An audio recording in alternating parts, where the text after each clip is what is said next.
তো হ্যালো বন্ধুরা, আজকে আমি চলে এসেছি শান্তিনিকেতন বোলপুর।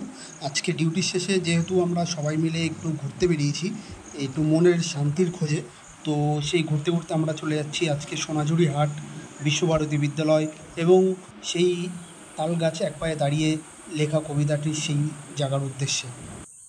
আর এটা সেই জায়গা বাংলাদেশ ভবন জায়গাটার নাম।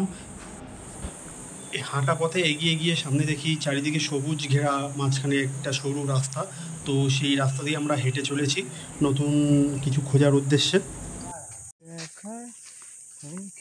আঁকড়ে ধরো না দেহের আমাকেও মনে করলেও প্লিজ নিজেকে অস্বীকার।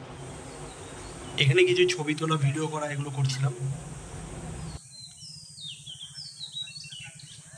চারিদিকের মনোরম সুন্দর পরিবেশ দেখে ভিডিও নানান পজিশনে করছিলাম।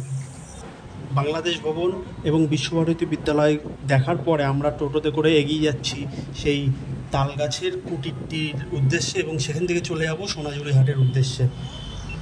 এটা রবীন্দ্রনাথের বনবাণী কাব্যের কুটিরবাসী কবিতার যে তেজশ্চন্দ্র সেন শিক্ষক ছিলেন তার স্মৃতি বহন করে এই কুটিরটি এখনও নির্মাণ করে রেখেছে। আমরা এবার এখান থেকে চলে যাব সোনাঝুরি হাটের উদ্দেশ্যে। আর শনিবার রবিবার করে সাধারণত এখানে হাট বসে। আজকে যেহেতু বুধবার, সেই কারণে এখানে কোনো হাট বসেনি।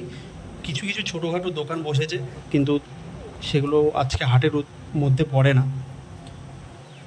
আজকের ভিডিওটা এখানেই শেষ করছি। সঙ্গে থাকুন, দেখতে থাকুন।